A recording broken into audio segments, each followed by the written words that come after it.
ó fi wá débi tí ó ti bẹ̀rẹ̀ lọ ọlọ́run dàpọ̀ kó sàmú amúládàgbò kó ìgbà wọn. Àmín. ẹ dàpọ̀ kó fẹ́ ká ṣe ámínà. Amina. Allah. النور بالنور سعيدتم سلالتكم بلا شك نجيب. bá a ṣe kí gbogbo bàbá wa àgbà tó ti lọ òun là ń kínú ilé bàbá tílé tí bàbá wa ìmáàmù ti jáde. أكرمكم الله ẹ الكريم. wá rí gbogbo táwọn ń wí yìí àgúnmu gbọ̀ǹkan ní gbogbo wa àtìlẹ́yìn nífẹ̀ẹ́ kọ́ gbóná. mo lo ọmọ mu kọ́ lánàá àgúnmu gbọ̀ǹkan mo fi sí àtìlẹ́yìn ẹ̀kọ́ gbóná ni ẹ̀kọ́ ṣe é dààmú àgúnmu ò ṣe é dààmú. bẹ́ẹ̀ ni bàbá wa mi mọ́tàbà sẹ́kìn. شيخ شيخ شيخ الله يعصمك من الناس لا تخاف دركا ولا تخشى ولا حول ولا قوة إلا بالله العلي bàbá العظيم. tún yín kí ẹkú ìdáyàtọ̀ ọlọ́run ara bàbá ìmáàmù wa ọba tí ń samànà yín bọ̀ látàná kò ní dábẹ́. آمين آمين يا رب. ilé Sheikh Alimi ò ní dìtò. آمين. tí ń jẹ́ ẹ̀jẹ̀ Sheikh Alimi wọ́n mọ̀ ọ́ wájú sí i.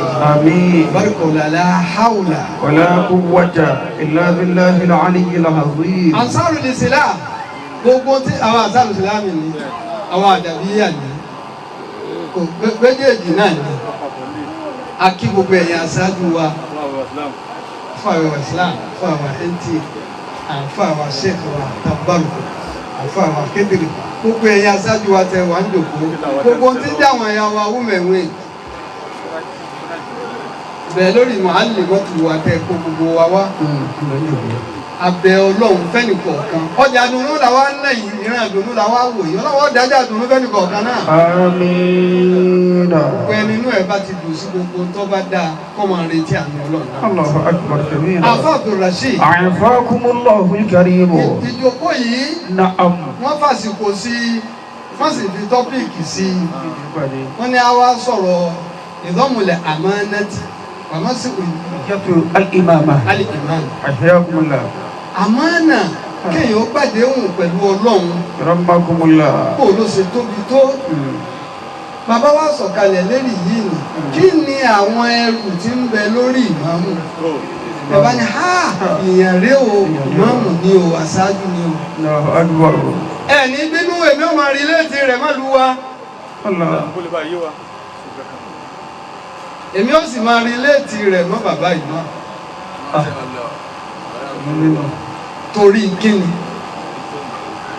òní ọ̀la wọ́n bá di lọ́tùnla wọ́n ti rẹ̀ wò. كرمكم الله الكريم. pẹ̀lú òkú Ọlọ́run kò sì ní tú. آمين. bárúkọ̀lá yà sábẹ̀. آمين. أعوذ بالله من الشيطان الرجيم. بسم الله الرحمن الرحيم.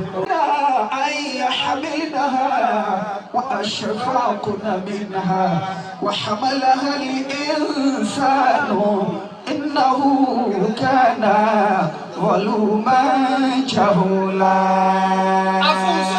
àfúnsọ́ ní jẹ́ bẹ́ẹ̀ àmọ́ náà lè wá lọ́rọ̀ ó lè wá lówó. Allahu akbar.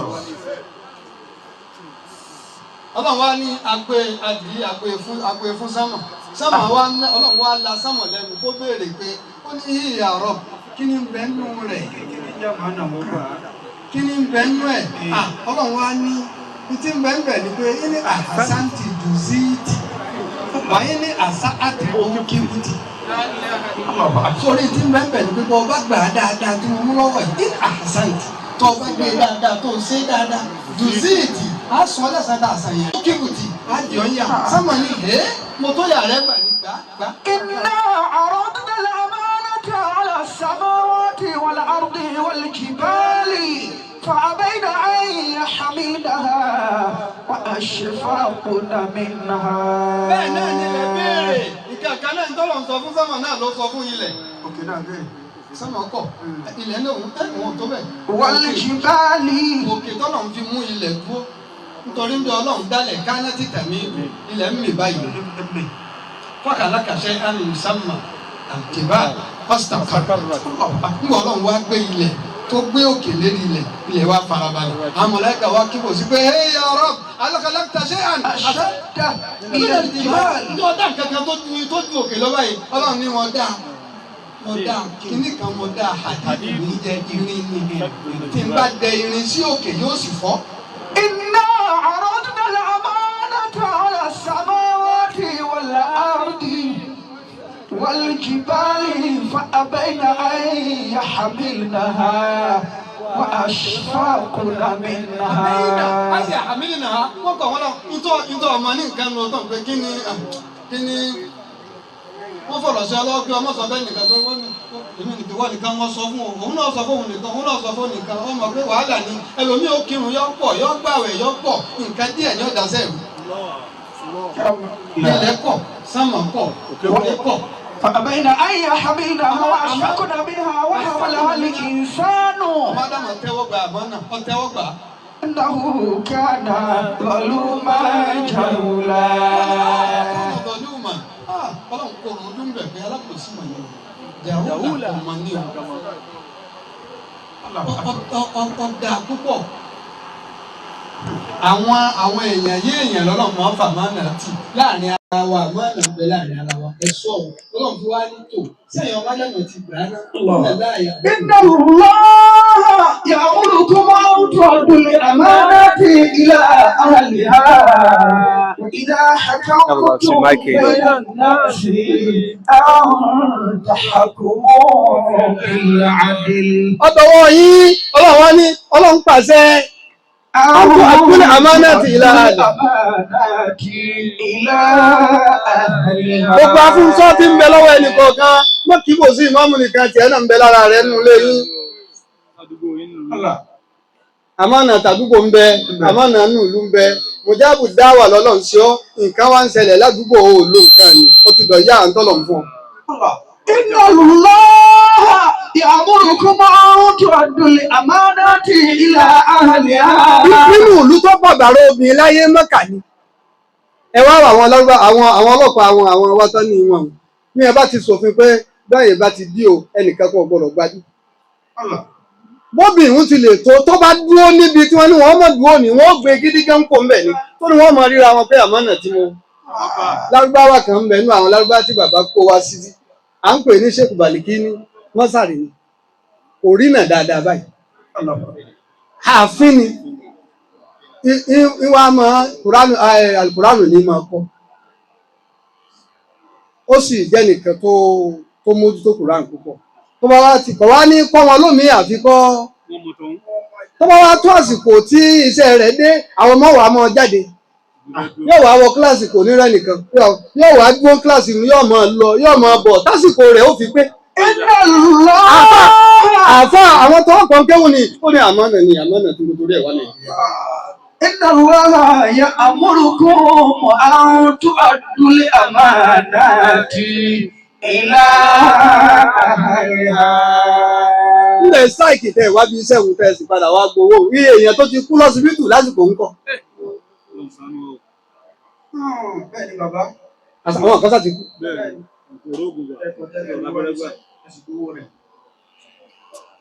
Tọ̀ ẹ̀yìn àtẹ̀ fún ọ lọ́wọ́ lásìkò ní. Àfà yìí. Inna Allah ya'murukum an tu'addu al-amanati ila ahliha. Ọlọ́run ní kálukú mú lónìí àwa níwájú bàbá wa imam. Gbogbo wa tá a wà ń yà yín làmánà ń bẹ lérí wa. Bí bàbá ṣe ní àmánà lérí ti àbí ta ní ta gbà lọ́wọ́ wọn ní bàbá wa ìmáàmù ní tí ó gbà lọ́wọ́ àwa. Inna Allah ya'murukum an tu'addu al-amanati ila ahliha. Àmánà tí ń bẹ lọ́rùn tiwa ni pé kó o jí lójúmọ́ kó o ṣàdúrà fún un. Ọlọ́run bá ràn yàn sí ọwọ́ wa kù. Bó bá sì ṣe eré ìta ní ọmọdé. وإذا حكمتم بين الناس أن تحكموا بالعدل إن الله نعم يعظكم به إن الله كان سميعا بصيرا. torí ìdí èyí ọ̀sásìkò wa lè pẹ́ lórí yìí kálukú sàmọ̀ pé lọ́rùn lérí ẹnì kọ̀ọ̀kan wa kílùú yìí ọmọ bàjẹ́ àmánà ni ẹ wo àwọn tó ṣáájú wa ńlẹ̀ yìí wà ní ilé Ìlọrin oko Ìlọrin ìdálẹ̀ Ìlọrin làkàdíjà àkùnlé ìlà wọ́n wá ti ń dá làkàdíjà àkùnlé ìlà fíìmù jọ wọ́n tó bí ọ̀pọ̀lọpọ̀ wa àwọn kan wá yẹ̀ wọn ògbó wọn ń dájọ́ dì sí all right àwa ń jẹ à ń jẹyìn à ń mu epo àwọn tó gbìn kalẹ̀ ní 100 years sẹ́yìn sáwà gbìn padà. àmọ́ nà ní rọ́bì jẹ́ alẹ́ hazali balada amina rọ́bì jẹ́ alẹ́ hazali balada fìtì kálukú jẹ́ àgbàgbé gbogbo tá à ń ṣe ní mọ́sálásí kọ̀ọ̀kan òun bí kálukú ọ bẹ̀rẹ̀ rẹ̀ kọ́ máa ṣe padà káwọn aṣáájú wo fi nífọ̀kànbalẹ̀ àmọ́ nà ní. يا أيها الذين آمنوا لا تخونوا الله لا تخونوا الله والرسول má jàmbá Ọlọ́run má jàmbá ara rẹ̀ má sì jàmbá Ànábì.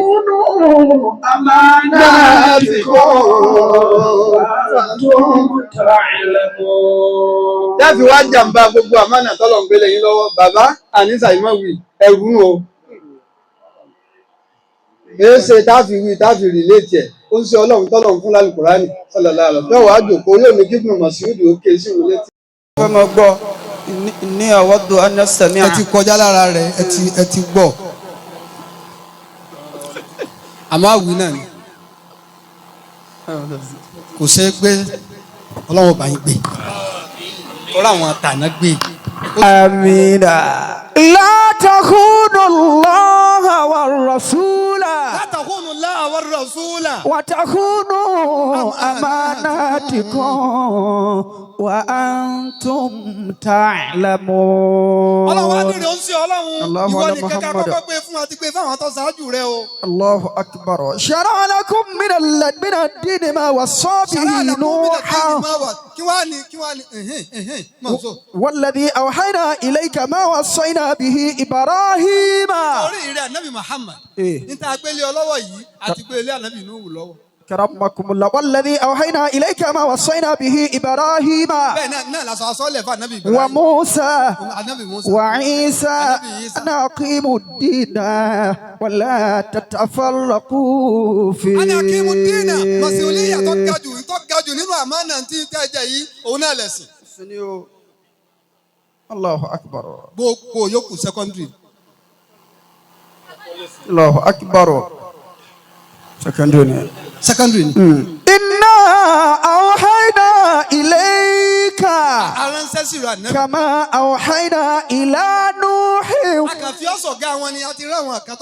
والنبيين من بعده وأوحينا إلى إبراهيم وإسماعيل وإسحاق ويعقوب والأسباط وعيسى وأيوب ويونس وهارون وسليمان وآتينا داود زبورا وآتينا داود زبورا. الله أكبر. torí pé òun lo ọlá kún ìjà ànábì. ń padà ń bọ̀ wá bẹ̀. ibi tí ti wọlé wọn.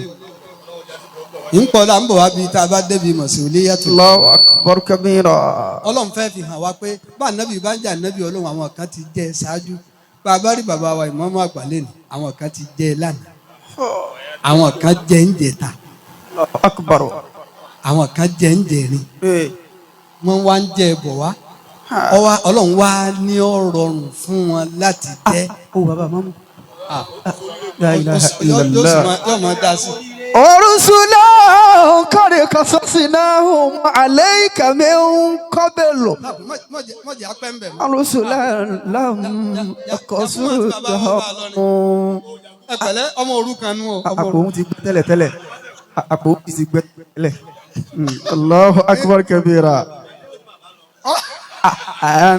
Inna awhayna ilayka كما أوحينا إلى نوح والنبيين من بعده aránsásí kàmá ọ̀háìnà ìlà نوح والنبيين من بعده. ẹ̀dùwà nípò yìí lónìí tá à ń pè bàbá ìmáàmù ọlọ́wọ́ di kẹ́mi yóò gùn àwíbẹ̀ fáwọn kan lánàá àgbẹ̀ fáwọn kan jẹta àwa náà ti mọ mẹ́rin báyìí àwa ń lé bàbá ìmáàmù àgbà lánàá bàbá wa kan dìde ó ní tàwọn di mẹ́sàn-án ó látàwọn di méje bàbá kẹ́mi ya. الله أكبر كبيرا. ọlọ́run ó tẹ̀mí yín. آمين.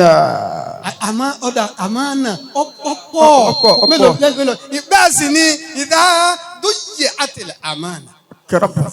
gbogbo wọ́tọ̀ wà ń wà sí i ní tí wọ́n gbélé ọ lọ́wọ́ tó o bá ti. ẹ̀mí yóò kádàrá bẹ́ẹ̀ ń bọ̀ wá pẹ̀lú òkú ọlọ́run. ìdá dúyè àtẹlẹ àmánà bẹ́ẹ̀ bá ti rí i tí ń bí abá gbé nǹkan lé èèyàn lọ́wọ́ ta ni ọmọ ṣe tó wá fi ráre anábì ni ẹ máa ń retí sáà wọn ni ìdá àdúyè àtìfẹlẹ àrídì àmánà tó fà ń tazir karamakula alálìká omiga ọlá sàmìlà náà sì wá kí. ìdá àdúyè àtìfẹlẹ àrídì àmánà tó fà ń tazir alálìká omiga ọlá sàmìlà náà sì wá kí. àmánà adúpẹ́ àmánà tí bàbá wa bá lọrin ní tí wọ́n rí i pé bẹ́ẹ̀ ni. wọ́n lásìkò pẹ̀lú ọ̀dọ̀ wa ń bí ilé ìpìlẹ̀ níwọ̀n àwọn ọmọ gbé fún. إذا ضيعت في الأرض أمانة فانتظر على القوم قولا شامل الناس واقعا. ẹ̀ṣẹ̀ nú ẹ̀jẹ̀ mi lẹ gbé fún ẹnìkan wàá mọ̀ fàáké kọ́rí. على القوم قولا bẹ́ẹ̀yàn kúkú fàáké kọ́rí tọ́lọ́mù ti sẹ́yìn. شامل الناس واقعا. wọn yóò bá ní ọ̀wẹ́ tá a bá lè yẹ̀ á bá wọn lọ. على القوم قولا شامل الناس واقعا. ẹ̀yin náà ṣeun àmánà tẹ gbé. ẹ ṣeun ẹ gbà. ṣe. Allahu akbar. èmi náà kíra mi náà bàbá wa Alhaji Àgbà gbìyànjú ṣe sẹnu gbogbo tó bá ti dé bàbá tẹ́wọ́ gbà báyìí. bẹ́ẹ̀ni fìtọ́ ọlọ́run. kọ́dà wọ́n ní àmánà débi kí wọ́n gba iṣẹ́ ọlọ́run bàbá gbúránkà náà wà ń jòkó yìí ọ̀rọ̀ kan ṣẹlẹ̀ wọ́n jẹ́rìí sí wọ́n ní ọlọ́run lọ́mọ nítorí tó fi sọ haramu di halali mọ́ wa lọ́wọ́ ó ti yé wọn nísìnyí. kọ́dà bàbá mi rí sí wọ́n mi rí. tó kọ́dà ọlọ́mọ nítorí tó fi wá sọ halali di haramu di halali mọ́ wa lọ́wọ́ ọlọ́run. على القوم قولا شامل الناس واقعا. على القوم قولا شامل الناس واقعا.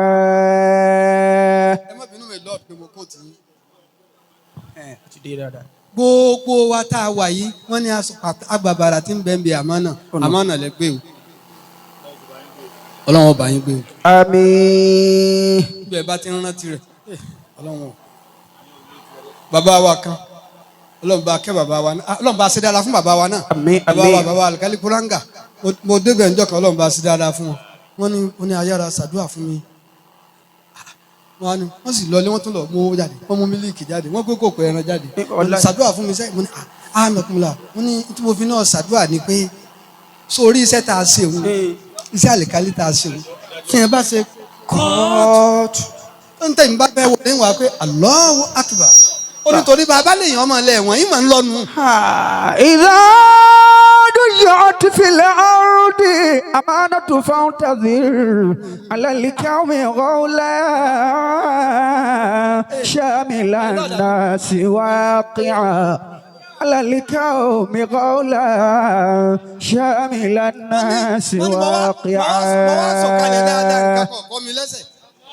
gbàmọ̀ wá rìtáyà tán lóore tún wá ń dá sí wọ́n ló ku ọdún kan táwọn ó rìtáyà làwọn ti ta mọ́tò àwọn fẹ́ máa rìn lọ kóòtù rìn darí torí àwọn ọmọ bí ó ṣe rí lẹ́yìn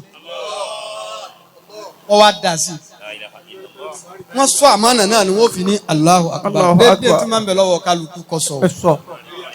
àmánà nù. dókítọ̀ lórí àmánà ó tó bá wọn. الإمامة masuliyatul imama. كرمكم الله أجعلنا منه أئمة يهدون بأمرنا لما صبروا وكانوا بآياتنا يوقنون وكانوا بآياتنا يوقنون al-imam. أكرمكم méjì ni الله kùbùrà ń bẹ wọ́n sògìrà. صغرى imamatul kùbùrà ń bẹ imamatul sògìrà ń bẹ. sẹ́yìn tàrífù rẹ̀ lọ́dọ̀ tiwa ọ̀tọ̀ lọ́dọ̀ ti àwọn lọ́dọ̀ tiwa. imamatul kùbùrà òun náà ní ẹni adigbogbo masuliya ọmọ lélẹ́rí pé òun náà president òun náà ní gbá òun náà làwọn. الله kùbùrà ni ìmáàmù tá a fi sí tóun ọmọ kírun ẹ̀sìn. àmọ́ ìmáàmù tí tòun ti bó ṣe jẹ́ ti ákírun ó kó gbádùn nínú àwọn mọ̀sẹ̀wìlìyá ti ìmáàmù kùbùrà sínú. èé ṣe torí ìlú ẹ̀sìn nílùú wa. الله أكبر kìí ṣe ọ̀hún ilẹ̀ lárúbáwá àbí àwọn ilẹ̀ kan wọ́n gbà á lóṣìṣẹ́ ni kó wọlé kó kírun ni kódà wọ́n mọ mọ́nítọ̀ kútúbà tí ń ṣe bó bá ti wí mí ìtọ́tako tí wọ́n nísìnyí yóò bára rẹ̀ ní kéde máa ń jẹ́. أجعلنا منهم أئمة يهدون بأمرنا لما صبروا وكانوا بآياتنا يوقنون. ìran ìmáàmù méjì ni àwọn ará ìmáàmù kan ló wí yàdúnà. بأمرنا wọ́n máa fi àṣẹ àwọn ọlọ́run àti gbogbo àlámọ̀rí tá a kó lé wọn lérí yàdúnà bí amri wọ́n máa fi gáìdì àwọn. لما صبروا وكانوا بآياتنا يوقنون. ẹ wá wo ní làmá sọ́bàrú kí ló mú sùúrù wá ṣe bí wọ́n bí ẹni nínú ni. lápẹ́jà ní sùúrù púpọ̀ ṣé wọn ò fi nǹkan kan ó dìgbà wọ́n ti fi nǹkan kan ṣe ó wá tẹ̀ mọ́ra là á fi ń pè é ní wo tọ́lọ́hún lọ́ọ́ fi parí oko ara rẹ̀ ni. Allah Ar-Rahman Ar-Rahim ó wá lọ parí ẹ̀ sí asọ̀bù. gbogbo nǹkan yìí tí mo pera mi yìí ẹni yòówù tí n bá ń bá lò mo fọwọ́ lẹ́rán báyìí mo fẹ́ máa wò bí ó ṣe lò ó. Allahu akbar kabira. As-sabr. ọbẹ̀ fún ọbẹ̀ gbà yìí fún ẹlòmíì kọ́ máa fún yàn ẹlòmíì ọ̀wá lè fún yàn mo lè gbà á má sì mọ̀ pé ò lè gbà ó. kílẹ̀ nìkan ó ṣe. Allahu akbar. ìjẹ́ ìmọ̀ iṣẹ́ ọlọ́run ní. Akramakumullah. iṣẹ́ ọlọ́run ló wá gbé lẹ́ni tí ó gbé lé lérí ó sì ní àwọn mọ̀sùlùmíyà responsibilities. ṣùgbọ́n ọjọ́ lọ ibi ọkàn mi kọ́kọ́ lọ òun náà ni al-ikhlas. Allahu akbar kabira. Al-ikhlas. ẹni ọlọ́run bá di ẹrù ilé lérí ó gbọ́dọ̀ ní ikhlas. أول واجبات الإمام أن يخلص نيته لله. an yukhlisa niyyatahu lillah ọgbọ̀dọ̀ jẹ́ káàrin òun ọkàn rẹ̀ kó dáa àwọn èèyàn máa tẹ̀ kọ́mọ̀ rí náà rí wọn. La ilaha illallah ó kìkan tẹ́nìkan kí àwọn àlàjì àgbà ó ní alẹ́ nǹkan mọ̀ sáré.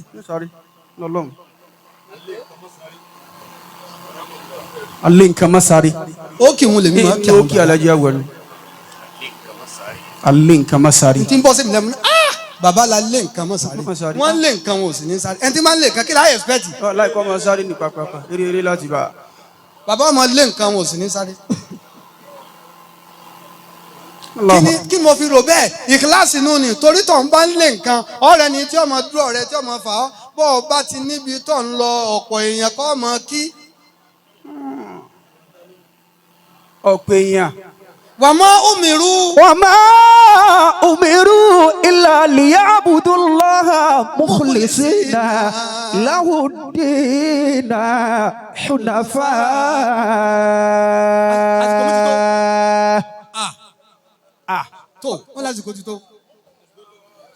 وما أمروا إلا ليعبدوا الله مخلصين له الدين حنفاء.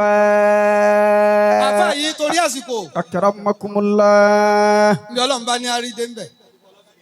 inú responsibility ẹni tí ó di aṣáájú ní kọ́kọ́ ní ìkíláàsì. tó bá ní ìkíláàsì ni kó wá fi fixed deposit kó ní fixed èso owó fa yìnmínú ìbádà síwájú Ọlọ́run. Allahu Akbar. torí gbogbo spirituality lọrin nísìnyí èrè yín lọ́wọ́ o.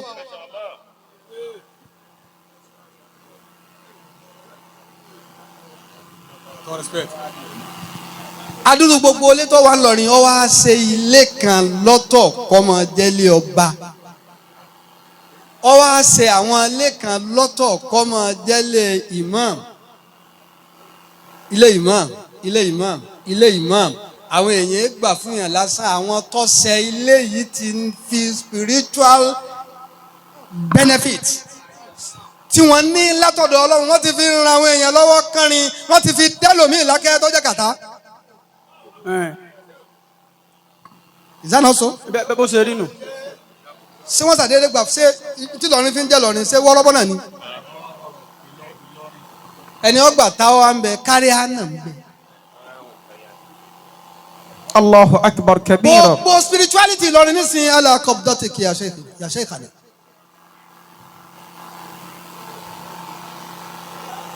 Afakumullahu al-karim. òjò rí ò tí rọ ẹ máa lọ́dọ̀ mọ́mú àgbà. ọ̀dọ̀ ọ̀nà yẹn wí. òkùnkọ́rọ̀. wa ma umiru illa liya'budullaha mukhlisina lahu ddina hunafa. ẹni tí sì ń ṣe tọ́lọ́hún fi ń bínú ń bẹ́ nù lé àárín.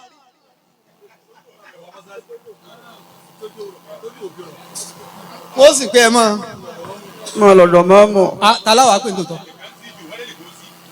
ẹnìkan tíjò. àwọn kan tíjò wọ́n ní kéèyàn kan ṣoṣo sí àwọn kan ni. ṣé bàbá ò bínú. wa ma umiru illa liya'budullaha mukhlisina. àyìnbá nínú masuliya àyìnbá. akramakumullah. fixed deposit yẹn increase. wa iqamatu ssalati. síwájú Ọlọ́run níjọ́ tẹ́ ẹ bá ti wá béèrè rẹ̀ bí ẹ bá ti fẹ́ lò ẹ́ kàn náwó yẹn. lẹ́nu aago mẹ́rin tàdáyé yìí kan ní ti ṣẹlẹ̀ tí wọ́n pè ńgbà fìtínà kan ṣẹlẹ̀ ńlẹ̀ yìí tó fẹ́ kárí gbogbo ayé ọ̀rọ̀ atomic bomb táwọn Iraq láwọn olóńjọ́ kìíní bàbá wa ọba àjẹta ẹ̀dá kan ẹ̀ ṣe ṣéwù.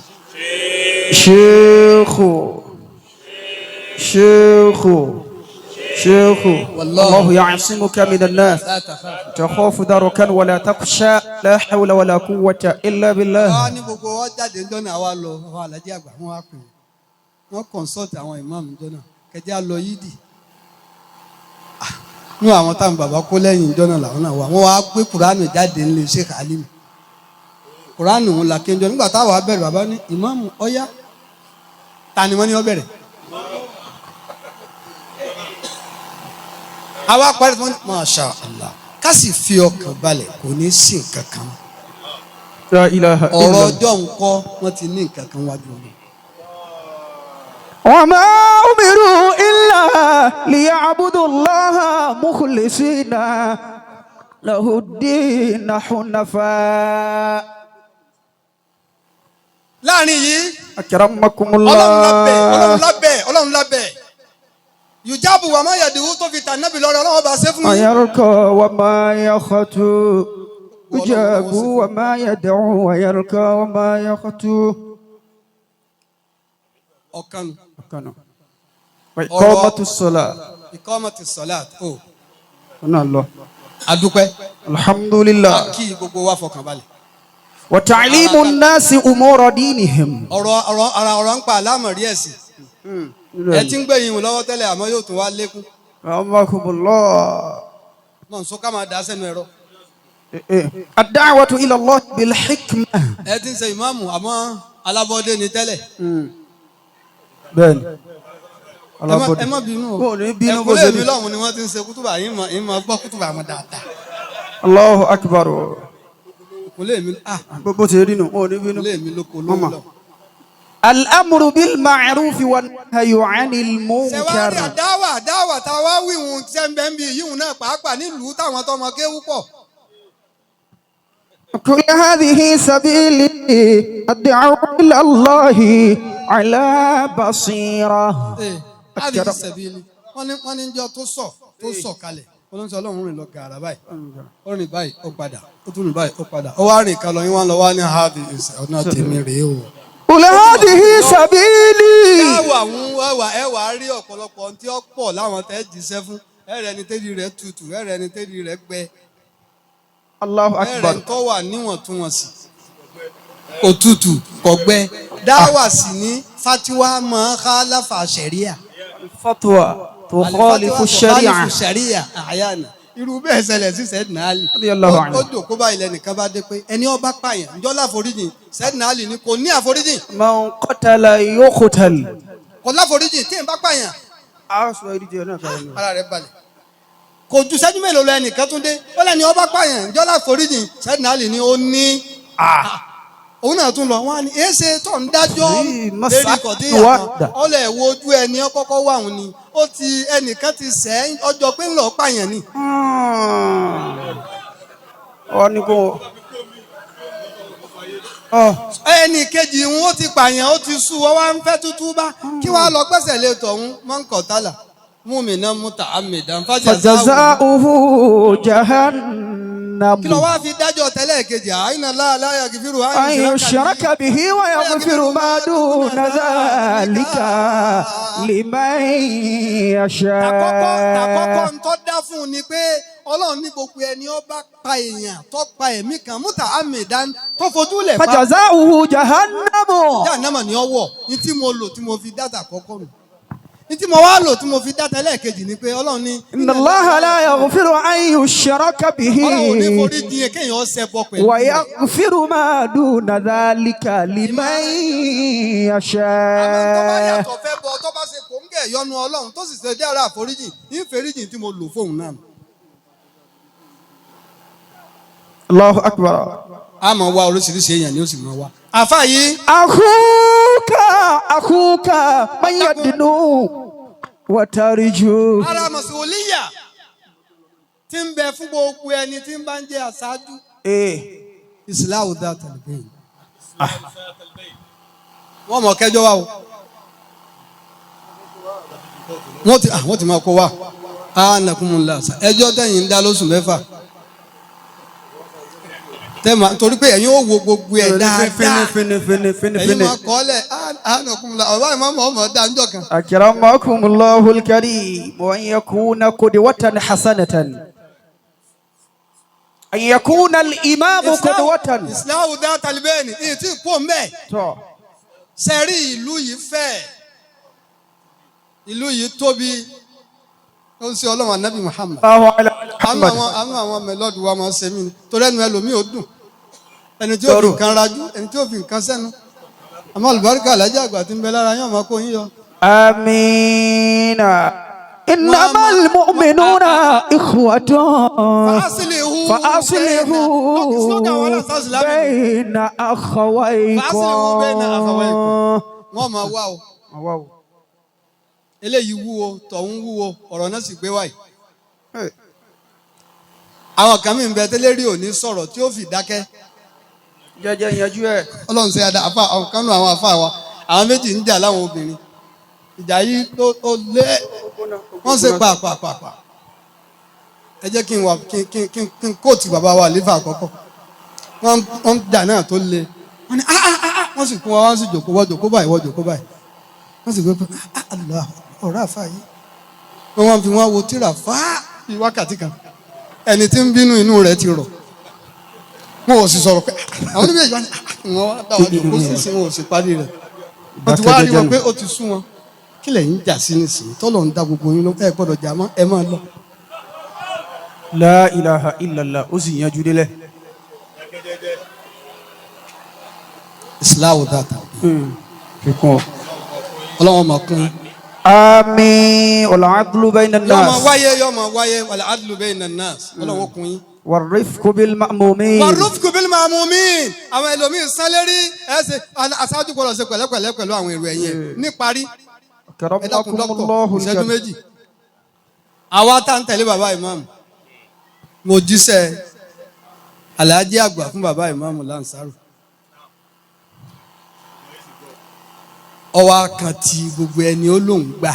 كرمكم الله أخوك من يدنو وترجو. ọmọ ìyá ẹni máa ń yàdínú lẹni ó súnmọ́ ni wọ́n tẹ̀rẹ̀jú mọ́ wà dátà.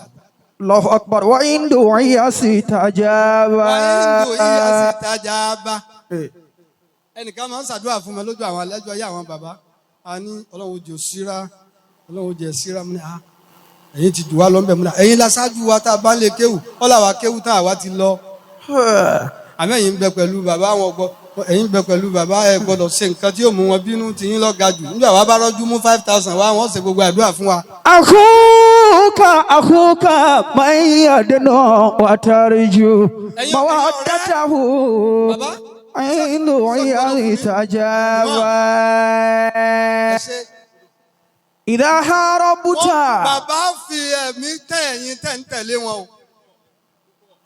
إذا حاربت حارب من تعادي. bẹ́ẹ̀ ṣe ṣe pẹ̀lú tànà tẹ̀ síra ọlọ́run jẹ́ mi wá ó jọgùn. آمين. إذا ẹ̀yin tẹ̀ wá ń bẹ̀ nísìnyí lẹ́mọ̀ pé báyìí la ṣe lánàá báyìí la ṣe lánàá àmọ́ gbogbo ẹ̀ kán lè mọ́ gbà wọlé. wọ́n lè má gba gbogbo ẹ̀ wọlé. ìdáyàtọ̀ ọlọ́run ní ọmọ. إذا هربت هرب من تعادي. dédé tẹ́ ti wá gbà wọlé wọn ẹ wò pé anakunla ẹ dákẹ́ ni ọlọ́run ò ní jẹ́ ẹjọ́ fẹ́ẹ̀lì. آمين. وزاد سلاحه منك اقترابا. aṣáájú gbọ́dọ̀ subhanallah. àsìkò yìí náà ni bàbá. ọ̀dọ̀ wọ̀ wá. èyí ń bá wọn. lọ bẹ́ẹ̀. nínú ẹ̀ ní ziyara ìjáde yín ọgbọ́dọ̀ wà limited. aṣáájú tí máa ń jẹ́ ìmáàmù ìjáde yóò gbọ́dọ̀ ní. karamakunla. zuriba tuhibbu. ànábì ló ní zurigi ban tazidadi hubban. máa lọ kí àwọn èèyàn wò ẹ máa délé àwọn èèyàn àmọ́ lè má jẹ́ gbogbo. karamakunla. tẹ́yìn bá ti débi tó dé yìí ẹni ọjà ṣáájú ọ̀gbọ́dọ̀ lásẹ̀mbìlì mọ́. زرما تحب وإن شقت بك الدار وهال من دونه حجب وأستار. ọ̀kan ní àwọn àfáàní máa lọ kí àwọn èèyàn ni máa lọ kí wọn ọ̀kan ní bẹ́ẹ̀ ní tòótọ́. عليك بأغباب الزيارة إنها. عليك بأغباب الزيارة إنها. sọ́ra náà láti máa lọ kí ọ̀pọ̀lọpọ̀ èèyàn. إنها إذا كثرت صارت إلى الهجر مسلكا.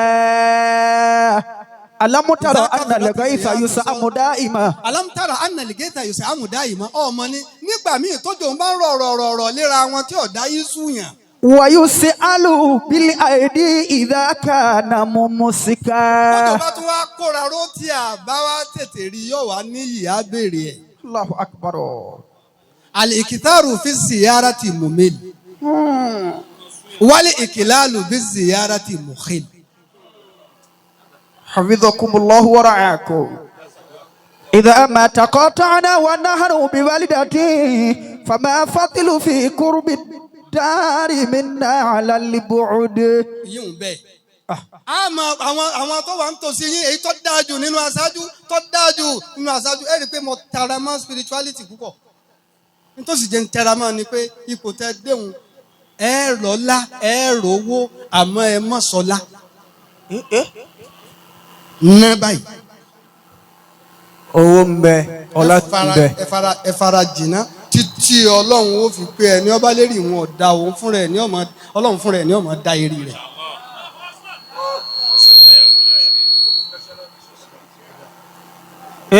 nísìn báyìí náà wọ́n mọ̀ pé wọ́n mọ̀ Hudhaifa ọ̀kan nù àwọn àfáwọlé yọ ẹ̀rọ kan mọ̀ bínú khadimu Sheikh Ibrahim al-Khawasi ni. Sheikh Ibrahim Khawas gbogbo àwọn ẹni ọlọ́run tí máa bíìsì pẹ̀lú àwọn onísúfí ẹ máa kàn wọ́n lójú ọ̀nà. Sheikh Ibrahim Khawas Hudhaifa yìí ní wá ń tẹ̀lé ó wá jẹ́ hádìmí rẹ̀ bẹ́ẹ̀ ṣe jẹ́ hádìmí fún bàbá ìmáàmù yìí ó wá ní arìn láti Mọ́kà wá rìn àfiwọ́ Kúfà Akramakumullah. má àkàlìnà tọ̀ àmà àjẹun àmú kankan ó wá ní falamma dakhalna al-Kufa nígbà wá dé Kúfà àfa mi ó ní ó wá wọlé ó wá wọ masjidu Akramakumullah. masasi ahoro kan ó wá dún bẹ́ẹ̀ ó wá wo fana zara ila wajhi ó wá wojú mi ó wá ní Ara bika athara al-ju'. ní ara athara du'a fi wajhi mo rí i pé bí ó dàbí pé bí ń pọ̀ ó ní Akramakumullah. bẹ́ẹ̀ ṣe wíwùn náà lórí ó wá ní sì ní nǹkan kan báyìí ó ní àti ní bí dàwátì ní wọ́kìrì tọ́sí bá a mú kòkó tàdá àwọn àti tákàdákà ayọ̀lù tẹ́ mọ̀ ayọ̀lù ní. Afakumullah. òru tẹ́yìn bá sí tẹ́ fi bá ọlọ́run sọ̀rọ̀ ní ewu bá dé wà máa ná lérí gbogbo àwọn ọmọ yìí. كتب بسم الله الرحمن الرحيم. فكتب بسم الله الرحمن الرحيم. أنت المقصود بكل حال والمشاهد. أنت المقصود بكل حال. في كل حال. ولا نتيا ما أنا كاني بوجوبا كاني باوي. الله والمشار إليه بكل بكل معنى. بكل معنى. وانا لياسي ما داري بوجو لولوبا. مبوا كوي متسين تكادا. واني أنا حامد. أنا حامد أنا شاكر أنا ذاكر. أنا جائع أنا ضائع أنا عاري. wà fà ó tọ́mọ kéwù rẹ̀ sọ pé bí ń pa òun ó ní ana hamidu. ana hamidu ẹni tí ń dúpẹ́ fọlọ́mù. أنا شاكر أنا ذاكر أنا جائع أنا ضائع أنا عاري. mo ti sọnù ana àárí òhò ni mo wà. ó wá ní. هي ستة. sọwárì nǹkan ìrẹ́ ọlọ́run tí mo kà yí mẹ́fà ni. وأنا الضمين لنصفها. méjì jẹ́ tèmi. فكن الضمين لنصفها يا باري.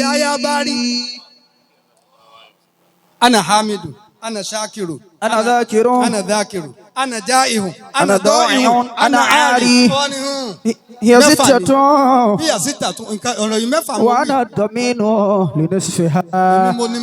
فكن الضمين لنصفها يا باري. أدهي لغيرك. ọwọ́ awi ìtàkùn dàdúró bẹ́ẹ̀ ọwọ́ adi tákàdá àwọn ọwọ́ ní ìwé ọmọ mi gbà á ẹni ebi ń pa ni o. ọwọ́ ni máa lọ. اخرج بها ولا تعلق قلبك بغير الله. قلبك بغير الله má ro nǹkan mi ọlọ́run ni ọ máa rò máa lọ ẹni ọba kọ́kọ́ pàdé ni o gbé fún.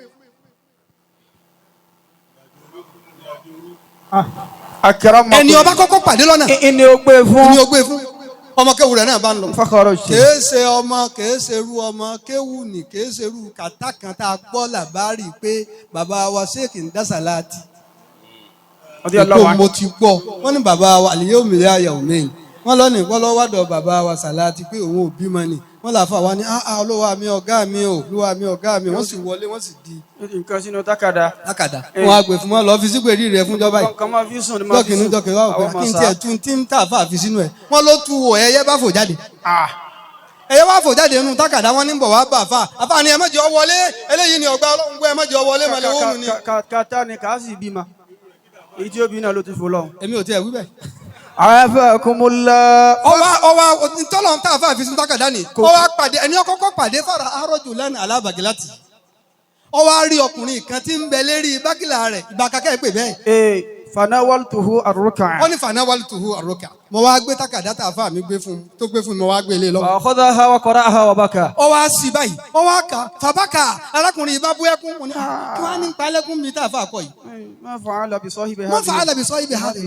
ẹni ó ní tákàdá yìí tó fún ọ ń bọ lọ́wọ́ ó ní mo lọ́wọ́ à ń fi masjid fulan ń bẹ́ẹ̀ nu mọ́sálásí báyìí. fadafa'a ilayya surratan fiha. surra ó yẹ ìyàn àfà kéèyàn ó gbé kíìsì àpò tó kún fún. bẹ́ẹ̀ fọwọ́ fiha sittuna. owó gidi ọwọ́ agbè lọ́wọ́ pé lọ́ọ́ bá ń gbé fún. فأخذتها ومضيت. ó ní mo gbà á أخذتها mo gbà á kó lọ́dọ̀ fún mọ́mọ́dé ètò ìwọ̀n ń lọ ọ̀dọ̀ àfáà mi tó ní gbé kìíní fún mi. mo wá pàdé ẹnìkan lọ́nà mo wá ní ẹ wú ọkùnrin mi tí ń bẹ lérí ẹ̀sìn bó o lórí ó ní rajulun nasraniyyun. kìí ṣe mùsùlùmí kìí ṣe ẹlẹ́sìn wa nàṣàrà ni. nàṣàrà. lásán. faji'tu Ibrahim al-Khawas mo wá dọ́dọ̀ Sheikh Ibrahim al-Khawas. فأخبرته بالقصة. mo wá gbé kíni mo ní bó ṣe ṣẹlẹ̀ ni mo gbé fún tó sì gbé fún mi ni ó ní má súnmọ́ má ti fọwọ́ kan owó ni gbé kalẹ̀. فإن صاحبها يأتي ساعة. ń bọ̀ wá ẹni ó ní ń bọ̀ wá nísì. فلما كان بعد الساعة أقبل النصراني ń bọ̀ yá nasaranu yìí máa ń bọ̀ wá. راكبا على بغلته. ó sọ̀kalẹ̀ lérí ẹṣin rẹ̀ ló bá sọ̀kalẹ̀ ní máa ń lọ́dọ̀ Sheikh Ibrahim Khawas ní wọ́n ń kíìsì ẹsẹ̀ rẹ̀ ní kíìsì èrí rẹ̀ wọ́n ní ashhadu an la إله إلا الله أشهد أن محمد رسول الله. Sheikh Ibrahim náà wá Ọlọ́run mo dúpẹ́ pé a sì ní nǹkan lọ́dọ̀ rẹ̀ o sì fi ṣàánú wa owó tó wá gbé wá di ẹ̀tọ́ báyìí. alinangana. má sì jiyàn pé bẹ́ẹ̀ kọ́ máa rí lọ́rọ̀ àwọn alájà àgbà. àwọn àfa wa ni wọ́n jókòó yìí bàbá dìde wọ́n wọlé oúnjẹ. ìgbà jẹ́jẹ́. wọ́n wá wọlé ilé tó dájú kọ yàrá rẹ pálọ̀ rédíò àbí ẹ̀yìn àfa wa ibẹ̀ wọ́n kó oúnjẹ sí wọ́n sì tẹ̀ kẹjẹ. ṣé ìhù ẹ̀ ṣe oúnjẹ ti tánu lẹ́ni. àmì ní màá sọ fún yín náà ni. subhanallah wọ́n sì padà sí pálọ̀ wọ́n sì dòkólẹ̀. tàbá wá ṣe tán kí kẹwàá lọ ra nǹkan wa kò tó wákàtí kan tí píkọ̀pù kan páàkì síta. ìrẹsì wà ń bẹ èlùbọ́ wà ń bẹ ẹ̀wà bẹ́ẹ̀ wà ń bẹ gbogbo ntẹ̀yìn máa jẹ wà ń bẹ. la ilaha illallah. àwọn ẹni ọlọ́run nù. àṣepamọ́ nù ọlọ́run ó fún yín tí ó dùn. ọlọ́run ó fún yín. gbogbo wa náà ọdọwọ́ wa bàbá wa ìmáàmù rèé ó ti di dandan fún wa ká máa ránṣẹ́ àdúrà ní gbogbo ìgbà ká béèrè pé kọ́lọ̀ ń bá fi sọ rẹ̀ sọ yín kọ́lọ̀ ń bá fàbò rẹ̀ bò yín kọ́lọ̀ ń bá mójútó yín kọ́ máa jẹ́ ẹnu kọ́ máa jọ̀wọ́ kọ́ máa dójú bárikọ̀lá àṣáájú ẹ̀dá gbogbo òrìn yóò tẹ̀ ń bá rìn lọ́sàn-án lóru ọlọ́run kọ́jú ọjà rẹ̀ kọ́ máa jólúmọ̀ náà àmín ẹ máa gun kẹ̀kẹ́ òru kí ilé àwọn àfáà ẹ ti gun kẹ̀kẹ́ ọ̀sán ẹ tún wá gé kẹ̀kẹ́ òru náà ọlọ́run jẹ́ ọmọ wọlé yóò sì jẹ́ ọmọ ṣe déédéé gbogbo ẹ̀yin abiyamọ ẹ tẹ́wọ́. wọ́n ní àtẹ́wọ́. ya alima sirri minna ẹ bá ń wí ẹ̀yin àṣà ìṣẹ̀lẹ̀ àjò. ya alima sirri minna. bàbá ìmáàmù ló ní. la takshifi sitira anna. ó di méjì. wa kullana haythu kunna. وعافنا واعف عنا وكن لنا حيث كنا وعافنا واعف عنا. ẹ̀bùn tálàjì àgbà àwọn àfáà mi tán wà ń dòkó ní agbé wa mi. يا عالم السر منا. a pe àwọn àdàbíyà apàǹsárù sílámì kí ni wọ́n wá mú wa. يا عالم السر منا. àfáà ní alima sirri minna wọ́n bá kẹ̀yìn àtọ́lọ́hún lóru kẹjọ tí kálukú ti lọlé. يا عالم السر منا. gbogbo nǹkan wọ́n pè mí àmọ́ ọmọ bí mo ṣe wà pẹ̀lú rẹ̀. لا تكشف الستر عنا. gbogbo ayé tí ń ròyìn nísìnyí pé kéwú ń bẹ lára ẹ̀. ń bẹ ìmọ̀ ń bẹ lára màmú. ládàbí ń bẹ lára ẹ̀. لا تكشف الستر عنا. gbogbo ọjọ́ tí wọ́n bá ń retí kí wọ́n rí nǹkan tí wọ́n ní ń bẹ lára yín wò la تكشف الستر عنا. لا تكشف الستر عنا. mẹ́nìnú ẹlẹ́ẹ̀kejì. وكن لنا حيث كنا. وكن لنا حيث كنا ọ̀rọ̀ máa dé ńgbà míì téèyàn máa ní division bí ẹ bá dúró ní kọ́lọ̀ máa dúró. وكن لنا حيث كنا وعافنا. wàhálà ó di sí àlàáfíà. عافنا واعف عنا. eléyìí fẹ́ kó mọ eléyìí fẹ́ ṣe ìyàwó ọ̀yá eléyìí kú. وعافنا. mo witness nǹkan pẹ̀lú bàbá ìmáàmù àná. رضي الله عنه. bàbá wa dẹ́gbù bàálà jẹ́ ta ni wọ́n ń ṣe ìyàwó àti wàá pé sí gbàgede ó sì jẹ́jọ́ Jímọ̀ wọ́n wá ń retí kálukú wá ń retí wọ́n wá ń retí wọn. sẹ́wọ̀n kí kálukú ọmọ ti wí tiẹ̀ lọ.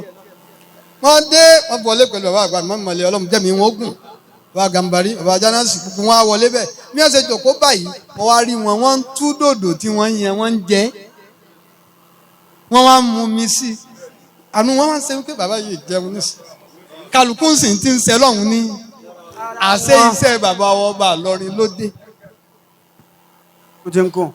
kí lèèyàn fi gbé yìí àlàáfíà. وعافنا واعف عنا.